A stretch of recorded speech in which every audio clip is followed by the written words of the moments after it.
तो next question है UYR relay having the feature of slow to release slow to pick up biasing none of this. UYR relay का जो feature है इनमें से कौन सा एक फीचर होता है? तो स्लो टू रिलीज का मतलब हुआ धीरे से ड्रॉप होना, और स्लो टू पिकअप का मतलब हुआ आपका धीरे से पिकअप होना। तो UIR that means sequence route release. UIR मतलब सीक्वेंस रूट रिलीज। जब कोई सिग्नल होता है तो एक रूट बनता है, तो रूट जो है उस रूट पे जो ट्रेन है वो पूरी तरह ट्रेवल कर जाता है, पूरी तरह पास हो जाता है, तो ALSR रिले जो है वो पिकअप हो जाता है और रूट आपका खत्म हो जाता है। जो आपका सिक्वेंशियल रूट रिलीज जैसे कि UIR1 R2 R3, ये R1 R2 R3 जो है ये डिपेंड करता है नंबर ऑफ ट्रैक सर्किट पे। जैसे ज़्यादा ट्रैक सर्किट रहेगा तो उतना ही आपका UIR सर्किट ज़्यादा होगा। ये जो रिले पिकअप होता है ये आपका ALSR के बैक कॉन्टैक्ट से पिकअप होता है, जो कि यह इंडिकेट करता है कि गाड़ी सिक्वेंशियल यानी प्रॉपर वे में डायरेक्शनल मूवमेंट यानी कि आपका डायरेक्शन को प्रूव करके आपका ट्रेन अराइवल हुआ है। यानी कि ट्रेन के पीछे के जितने भी ट्रैक सर्किट है वो सब नॉर्मल हो जाते हैं। तो जब ALSR पिकअप हो जाता है ट्रेन के अराइवल होने के बाद, तो आपका UIR जो सर्किट है वो ड्रॉप हो जाता है। जो UIR रिले है वो आपका जैसे UIR1 UIR2 UIR3 ये सब भी ड्रॉप हो जाता है, और नेक्स्ट सिग्नलिंग मूवमेंट के लिए आपका वो फिर से एक्टिवेट हो जाता है। इसको HR सर्किट में प्रूव किया जाता है। ALSR जो है पिकअप हो जाने के बाद जब गाड़ी आ जाता है तो ALSR पिकअप हो जाता है। कंप्लीट अराइवल होने के बाद जो रूट है वो रूट चला जाता है ALSR के पिकअप होने से। तो ALSR एक बार पिकअप हो जाता है तो अपने स्टिक पार्ट से पिकअप हो जाता है। कैसे होता है दिखाएंगे। ALSR के पिकअप हो जाने के बाद जो उस रूट में जो पॉइंट लॉक थे वो सभी रिलीज हो जाते हैं। सीक्वेंस आपका प्रूफ हो जाता है ट्रैक सर्किट वगैरह कैसे होता है बताएंगे। और UIR को आपका स्लो टू रिलीज बनाया जाता है, क्यों बनाया जाता है वो भी बताएंगे। तो सवाल है मेरा UIR सर्किट पे। UIR यानी कि सीक्वेंस रूट रिलीज।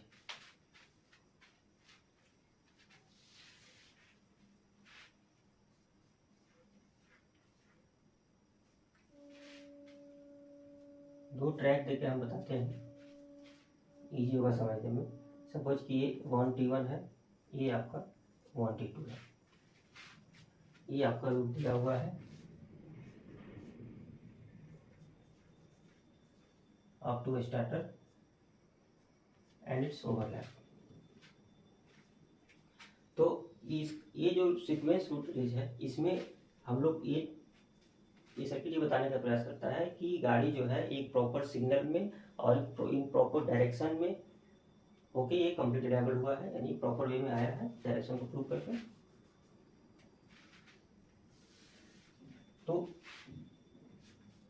गाड़ी जब आएगा तो आने से पहले ये ट्रैक को हिट करेगा 1T1, ये दो को लेकर बता रहे हैं, ये 1T1 ट्रैक को हिट करेगा। उस कंडीशन में आपका 1T1 ड्रॉप हो जाएगा, और उसी कंडीशन में ये तो आपका पिकअप रहेगा। गाड़ी तो अभी इस ट्रैक पे है तो ये ड्रॉप ये पिकअप, यानी गाड़ी जब अपना 1T1 ट्रैक पे है तो उस कंडीशन में आपका ये ड्रॉप, और अभी इस पे आया नहीं है गाड़ी, इस ट्रैक पे अभी ट्रैक को ऑक्युपाइड नहीं किया है तो ये आपका पिकअप। तो इसको एक कंडीशन मान के एक रिले हम पिकअप करा लिए।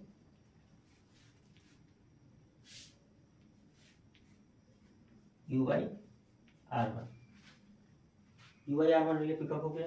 अब एक बार पिकअप हो गया तो ये अपने स्टिक पाथ से अपने पिकअप कॉन्टैक्ट से पिकअप होके है। साथ में इसके जैसे S1 है, S1 सिग्नल मानते हैं, तो एक नंबर ALSR या फिर ASR ड्रॉप रहेगा आपका। क्यों ड्रॉप रहेगा? ALSR जो है ALSR या ASR ये आपका नॉर्मली पिकअप रखता है, नॉर्मली पिकअप जब कोई सिग्नल दिया जाता है, रूट सेक्टर लॉक हो जाता है, उस कंडीशन में ALSR ड्रॉप हो जाता है। तो अभी ये सिग्नल दिया हुआ है, गाड़ी अप्रोच कर रहा है, सिग्नल दिया हुआ है, ALSR आपका ड्रॉप है।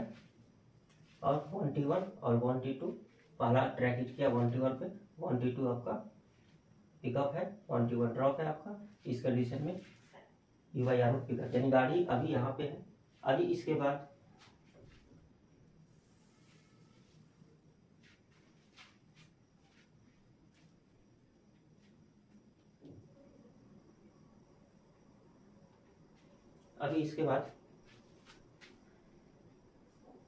अभी कंडीशन ऑन होगा। और वो क्या कंडीशन होगा, जब गाड़ी इस ट्रैक पे हो, इस ट्रैक पे ना हो, यानी कि गाड़ी यहाँ है अभी और गाड़ी अब यहाँ है। तो ये वाला ट्रैक क्लियर, गाड़ी आगे चला गया, 1T2 को ड्रॉप करके, और ये वाला ट्रैक क्लियर करते हुए इस ट्रैक पे अभी है। तो इस कंडीशन को भी प्रूव किया गया कि पहले इस पे है, अब इस पे नहीं है, और उसके बाद इस पे नहीं है, इस पे है। यानी कि पहला जो कंडीशन था मेरा UYR1 का, 1T1 पे अभी गाड़ी है, अभी इसको अप्रोच किया है, ये नहीं है अभी इस कंडीशन को, यानी गाड़ी इस तरफ से आ रही है। और गाड़ी पूरी तरह निकलने के समय ये ट्रैक पे अभी है और ये ट्रैक को क्लियर कर चुका है। तो ये ट्रैक को क्लियर कर चुका है, तो आपका 1T1 पिकअप और गाड़ी अभी इस ट्रैक पे है, तो 1T2 ड्रॉप।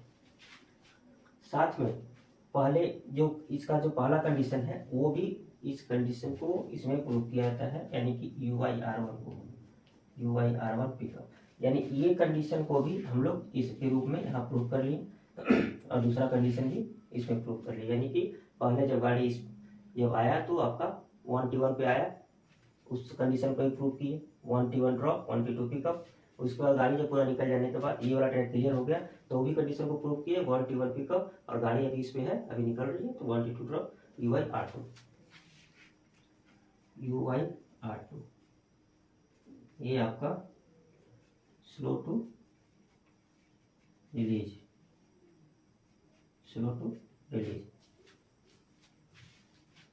तो ये होता है आपका UYR circuit, sequential route release. तो इसमें जैसे कि हम लोग देख रहे हैं कि कोई सिग्नल दिया हुआ है, ये सिग्नल दिया हुआ कंडीशन में आपका ALSR ड्रॉप, तो ALSR के ड्रॉप कॉन्टेक्ट से होते हुए जो आपका पहला गाड़ी 1T1 ट्रैक पे आ रहा है, 1T1 ट्रैक आपका ड्रॉप, और गाड़ी अभी 1T2 को अप्रोच नहीं किया है और केवल 1T1 को अप्रोच किया है, तो इस कंडीशन को हम लोग UYR1 के रूप में। उसके बाद गाड़ी निकलने के बाद 1T1 क्लियर और 1T2 अभी ऑक्युपाइड है, उस कंडीशन को भी प्रूव किया, और उसके साथ साथ उसमें हमने इस कंडीशन को भी प्रूव किया। तो ये UYR2 आपका ये दोनों मिला के हो जाएगा, ये दोनों कंडीशन मिला के हो जाएगा, ये कंडीशन भी और ये कंडीशन भी। इसके बाद भी UYR3, UYR4, जैसे जैसे आगे सर्किट रहता है, ट्रैक सर्किट रहता है, वैसे वैसे number of UYR1, R2, R3 वो डिपेंड करता है नंबर ऑफ सर्किट पे। तो ये तो हो गया UYR1, UYR2। तो अभी क्वेश्चन है कि इसका जो फीचर है स्लो टू रिलीज, इसको स्लो टू रिलीज क्यों किया जाता है। तो ASR जो पिकअप होता है वो आपका UYR के फ्रंट कॉन्टेक्ट से होता है, यानी UYR1 और UYR2 आपका पिकअप हो गया, इसके पिकअप कॉन्टेक्ट से मेरा ALSR रिले एनर्जाइज होता है, ALSR रिले पिकअप होता है। यानी ये चीज बता दिया कि मेरा गाड़ी सिक्वेंशियली डायरेक्शन को प्रूव करके प्रॉपर डायरेक्शन में गाड़ी आ गया, तो उस रूट को रिलीज करने के लिए जब तक ये पिकअप नहीं होगा तब तक रूट रिलीज नहीं होगा। तो ALSR मेरा पिकअप होता है, इसके फ्रंट कॉन्टेक्ट से UYR1 और UYR2 के फ्रंट कॉन्टेक्ट से ALSR रिले मेरा पिकअप होता है, और पिकअप होने से जो रूट है वो रूट रिलीज होता है। तो अभी है कि ये UYR को स्लो टू रिलीज क्यों बनाया जाता है। तो चूंकि UYR1 UYR2 के पिकअप कॉन्टेक्ट से हम लोग ALSR रिले को पिकअप कराते हैं, यानी पिकअप होने से ALSR रिले मेरा पिकअप होता है। तो ये जरूरी हो जाता है कि UYR1 UYR2 कम से कम तब तक ड्रॉप ना हो जब तक कि ALSR रिले पिकअप होके वो अपने स्टिक पाथ से पिकअप होके न रह जाए। अगर कोई भी टाइम डिले हो गया तो उसमें फेलियर हो सकता है। तो एएलएसआर का सर्किट कॉल पढ़ेंगे तो उसमें वो चीज़ समझ में आ जाएगा कि वो क्या है।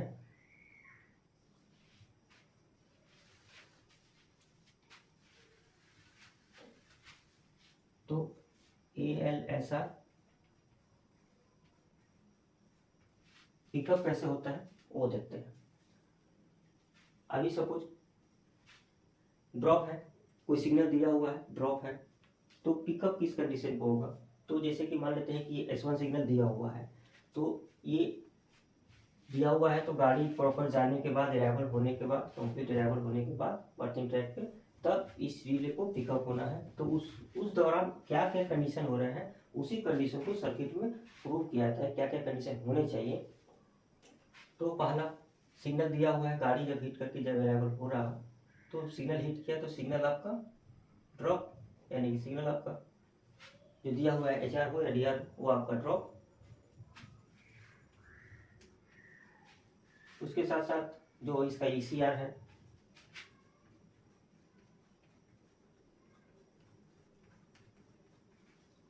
HECR, DECR, येलो के लिए HECR, ग्रीन के लिए DECR, कोई अभी नहीं है, सिग्नल अभी रेड है, तो ये सब रिले आपके ड्रॉप होंगे। तो HECR ड्रॉप, DECR ड्रॉप। उसके बाद जो मेरा ट्रैक है, गाड़ी जब पूरा कंप्लीट निकल गया तो ट्रैक भी मेरा पिकअप होना है, तो दोनों ट्रैक भी मेरा पिकअप होगा। तो जैसे मान लेते हैं ये दो ट्रैक, तो आपका 1T1 पिकअप, 1T2 पिकअप। अभी देखिए एक सीक्वेंस में चल रहा है, गाड़ी सिग्नल को हिट किया तो मेरा HR ड्रॉप हुआ, DR ड्रॉप हुआ, HECR ड्रॉप, DECR। अगर HR दिया हुआ है, अगर येलो है तो HR HECR ये तो वैसे ही ड्रॉप रहेगा। अगर ग्रीन दिया हुआ है तो ग्रीन के लिए DR ड्रॉप, DECR ड्रॉप मेरा। और उसके बाद जो गाड़ी से दोनों जब गाड़ी यहाँ से निकल जाता है, तो गाड़ी निकलने के बाद जब ट्रैक क्लियर हो जाएगा तो वो पिकअप होगा। तो आपका 1T1 पिकअप, 1T2 पिकअप। उसके बाद हम लोग जो सिक्वेंशियल रूट में इसको प्रूव किए हैं, जो ये आपका UIR1 और UIR2, UIR1 और UIR2, ये भी रिले हमारा पिकअप है। तो स्लो टू रिलीज क्यों है आप यहाँ समझते हैं, यही तो वो चीज़ है। ये आपका UIR1 पिकअप, UIR2 पिकअप, यानी कि गाड़ी मेरा प्रॉपर सीक्वेंस में और प्रॉपर डायरेक्शन में गाड़ी ट्रैवल हुआ है। तो UIR1 और UIR2 रिले जो होगा मेरा पिकअप होगा। तो HR drop, DR drop, HECR drop, DECR drop, 1T1 drop, 1T1 pickup, 1T2 pickup, UIR1 pickup, UIR2 pickup. तो इससे मेरा ALSR जो रिले है वो मेरा इतना कंडीशन मिल जाने के बाद ALSR रिले पिकअप हो जाएगा। इतना कंडीशन मिलने से ALSR रिले पिकअप हो जाएगा। यानी गाड़ी आया, सिग्नल को हिट किया तो सिग्नल से संबंधित जो चीज़ें हैं वो ड्रॉप, और गाड़ी निकल जाने के बाद गाड़ी चूंकि अराइवल हो चुका है तो ये सिग्नल तो आपका ऑन कंडीशन में हो गया, ऑफ कंडीशन में था, गाड़ी अराइवल हो गया तो अभी ऑन कंडीशन में है। तो मेरा HRD है, HECR, DECR ड्रॉप जो भी है। तो उसके बाद जो 1T1 पिकअप मेरा, 1T2 पिकअप, ये भी क्लियर हो गया, पिकअप हो गया। उसके बाद ये जो कंडीशन हमने प्रूव किया था एक प्रॉपर सीक्वेंस में जाने के लिए, वो कंडीशन का भी जो पिकअप है, जो आपने स्टिक पाथ से पिकअप हो गया है, वो भी मेरा आपका UIR1 पिकअप, UIR2 पिकअप। तो ALSR मेरा पिकअप। तो जैसे ही ALSR पिकअप हो जाएगा मेरा, तो ये देखिए ये वाला फिर रिले मेरा गिर जाएगा। ALSR पिकअप होने से ये रिले गिर जाएगा। तो इसी को इतना एक सफिशिएंट टाइम मिलना है, इसीलिए इसको स्लो टू रिलीज बनाया जाता है, ताकि जो सफिशिएंट टाइम मिल सके कि उतना देर में आपका ALSR पिकअप होके स्टिक पाथ से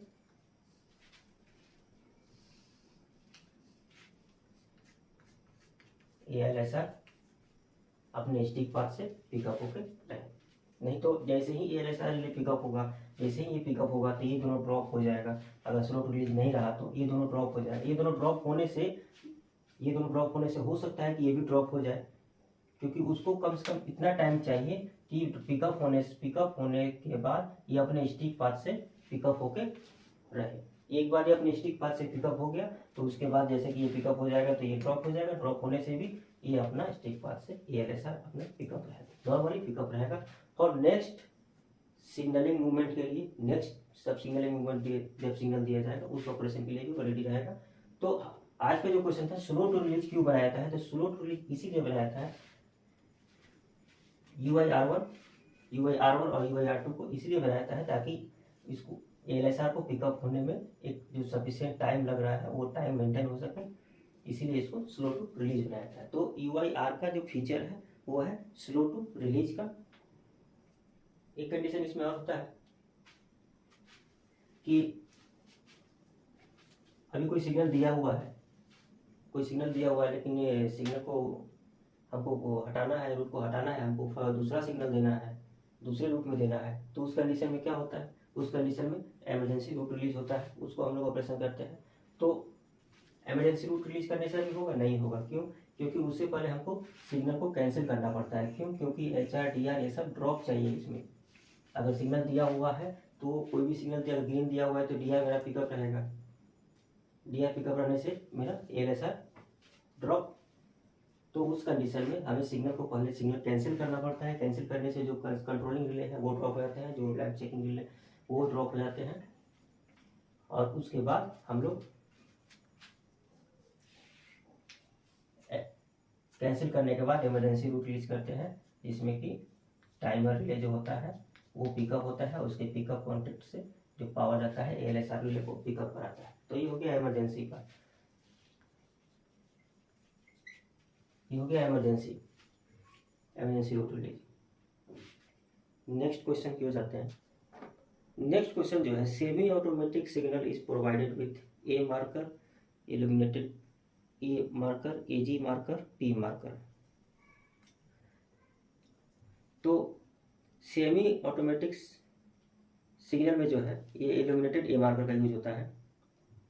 इल्यूमिनेटेड A मार्कर मतलब कि एक जो जिसमें लाइट रहता है, जो प्रकाशित रहता है A मार्कर, वो बताता है कि सिग्नल आपका ऑटोमेटिक स्टॉप सिग्नल के रूप में काम कर रहा है। इसके अलावा जो AG मार्कर होता है आपको वहाँ प्रोवाइड किया जाता है जहाँ आपका LC गेट के साथ में अगर पॉइंट भी है वहाँ पे AG आपका मार्कर यूज किया जाता है। इल्यूमिनेटेड AG मार्कर के साथ में इल्यूमिनेटेड A। तो सेमी ऑटोमेटिक सिग्नल में आपका इल्यूमिनेटेड A मार्क यूज होता है। B is the right answer. उसके बाद है contact configuration of track release. Track relay का कॉन्टेक्ट कॉन्फ़िगरेशन क्या होता है? तो ऑप्शन है 2F2B, 8F8B, 6F4B, 12F4B। तो ट्रैक रिले में दो तरह के होते हैं, एक होता है आपका QTAT और एक होता है QBAT। दोनों को देख लेते हैं।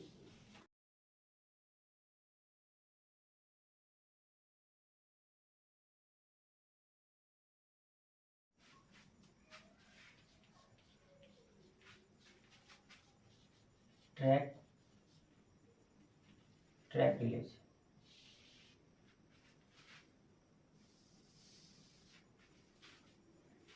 एक होता है आपका QBAT और एक होता है आपका QTAT। तो दोनों को अलग अलग देख लेते हैं। QTAT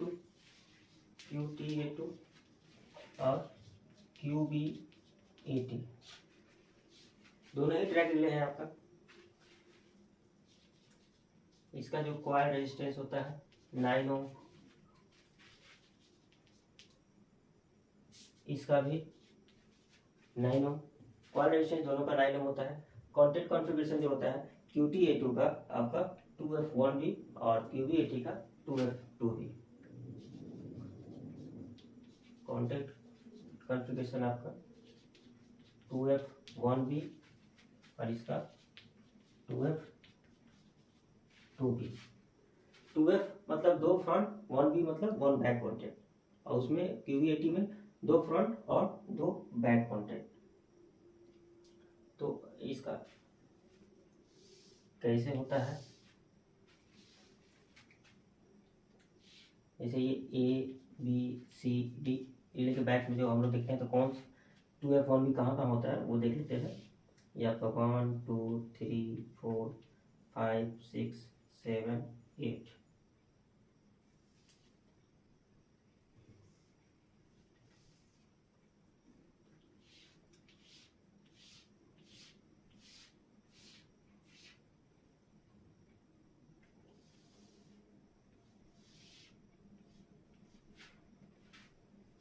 तो इस तरह कुछ रिले बेस होता है।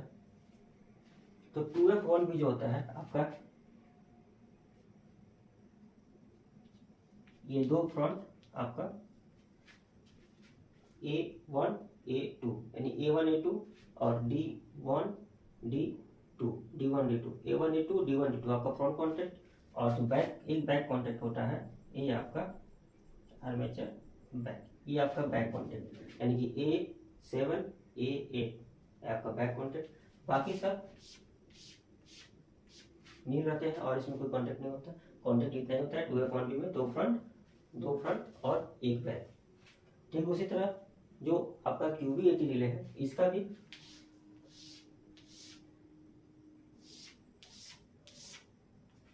ABCD 1 2 3 4 5 6 7 8। तो ये आपका फ्रंट आर्मेचर दो फ्रंट और दो बैक, आर्मेचर बैक यानी कि आपका 1 2 7 8 यानी A1 A2 B1 B2 D1 D2 D1 और D1 D2 ये A7 A8 D7 D8। तो A1 A2 D1 D2 आपका फ्रंट कॉन्टेक्ट, A7 A8 और D7 D8 आपका ड्रॉप कॉन्टेक्ट। उसके बाद इसका जो नॉर्मल वर्किंग वोल्टेज होता है 1.4 वोल्ट, क्या DC AC 1.4 वोल्ट DC।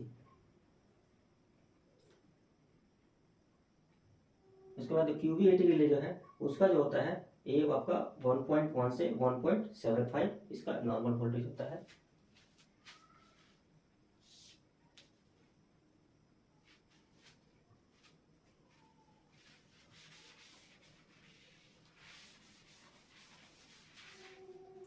ये आपका R1 R2 है, R1 R2।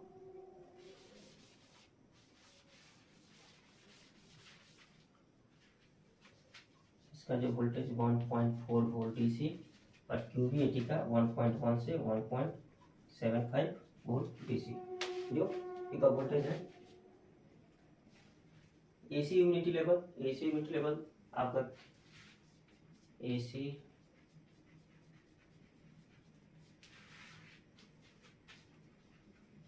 Unity level QT82 का आपका 50 वोल्ट AC और QB80 का 80 वोल्ट AC। इससे संबंधित एक सवाल इसमें ये भी है, QT80 रिले का AC यूनिट लेवल कितना होता है, तो 50 volt AC। Maximum length of track circuit QT82 में आपका 450 मीटर और QB80 में आपका 750 metre. Maximum length of track circuit 450 metre and QB80 में 750 मीटर। QB80 में 750 मीटर में जो है आपको दोनों साइड आपका रिले इनको चौक देना पड़ता है रिले फीडिंग में। तो ये था QT82 और QB80 में अंतर। क्वेश्चन हमारा था कि जो कॉन्टैक्ट कॉन्फ़िगरेशन होता है वो ट्रैक रिले का कितना होता है। तो एक्चुअली 2F2B भी होता है और 2F1B भी होता है। तो अकॉर्डिंग टू ऑप्शन हम जाएंगे, तो अकॉर्डिंग टू ऑप्शन जो मेरा है 2F2B 8F8B 6F4B 12F4B। तो देखिए इसमें आपका 2F2B ही ऑप्शन है, 2F1B जाता तो भी वो ट्रैक रिले का होता है, लेकिन इसमें चूंकि एक ही ट्रैक रिले का कोई दिया हुआ है और 2F2B जो है ये आपका QB80 का कॉन्टैक्ट कॉन्फ़िगरेशन है। तो A is the right answer कि ट्रैक रिले का 2F2B। 8F8B होगा QN1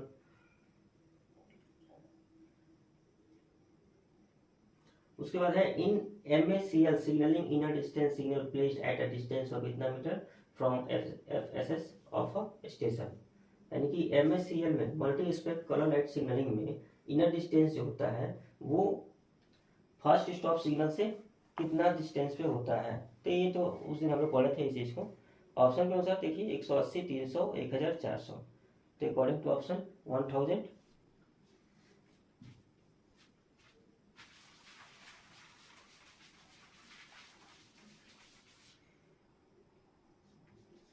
multi aspect colour light signalling में जो आपका होम, जो कि फर्स्ट स्टॉप सिग्नल होता है, होम से कितना दूरी पे हमारा इनर डिस्टेंस होता है। ये आपका इनर डिस्टेंस, ये आपका distance, double distance territory MSELS। तो ये डिस्टेंस होता है 1 किलोमीटर मिनिमम, फिर यहाँ से 1 किलोमीटर मिनिमम। तो क्वेश्चन यही है कि फर्स्ट स्टॉप सिग्नल से इनर डिस्टेंस का डिस्टेंस कितना होता है, तो 1 किलोमीटर या फिर 1000 मीटर। तो option C is the right answer. और इसमें हमने बताया था गुड्स वार्निंग बोर्ड और पैसेंजर वार्निंग बोर्ड का। तो गुड्स वार्निंग बोर्ड जो है आपका 1.4 फ्रॉम FSS और 1 किलोमीटर फ्रॉम FSS, ये गुड्स वार्निंग बोर्ड और ये पैसेंजर वार्निंग बोर्ड। बट इसका काम MSELS में नहीं होता है, इसकी जरूरत नहीं पड़ती, क्योंकि इसके जगह पे ये सिग्नल मेरा है, और जो गुड्स वार्निंग बोर्ड 1.4 इससे जो और 400 मीटर, तो उससे पहले ही ये डिस्टेंस इसको मिल जाता है। तो यहाँ ये गुड्स वार्निंग बोर्ड और पैसेंजर वार्निंग बोर्ड की जरूरत नहीं पड़ती MSELS टेरिटरी में। Next question, block signal and signal overlap of multi aspect territory, इतना एंड इतना मीटर रेस्पेक्टिवली। ब्लॉक ओवरलैप और सिग्नल ओवरलैप मल्टी एस्पेक्ट में कितना कितना होता है। तो मल्टी एस्पेक्ट में आपका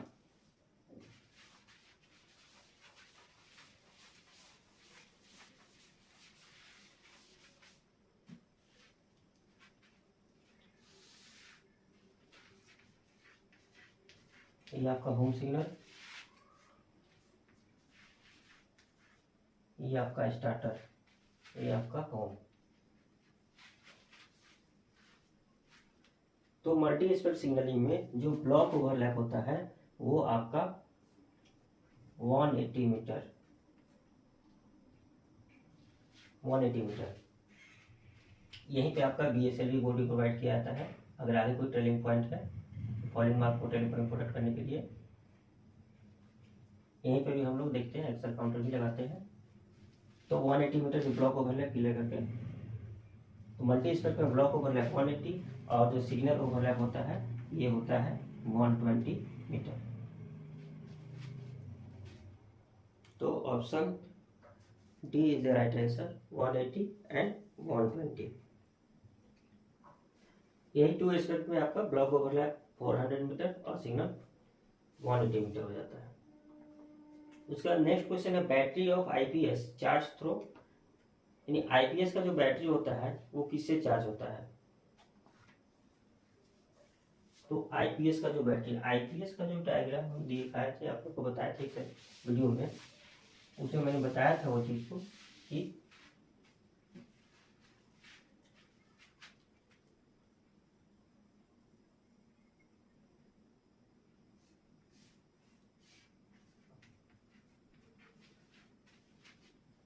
switch motor rectifier SMR module जो होता है उसी से हम लोग का बैटरी रिचार्ज होता है। इसका जो इन होता है 230 इन और 110 वोल्ट DC इसका आउट होता है। 230 इन और आउट जो होता है 110 वोल्ट DC। तो इससे क्या होता है, ये आपका बैटरी बैंक हो जाता है, बैटरी बैंक हो जाता है फॉर चार्जिंग एंड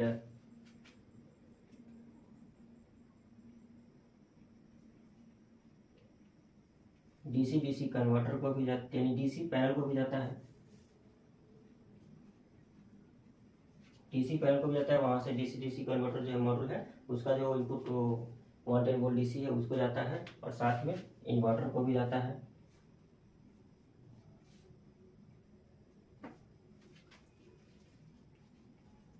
इन्वर्टर को जाता है, इन्वर्टर का input 110 volt DC by 230 volt AC।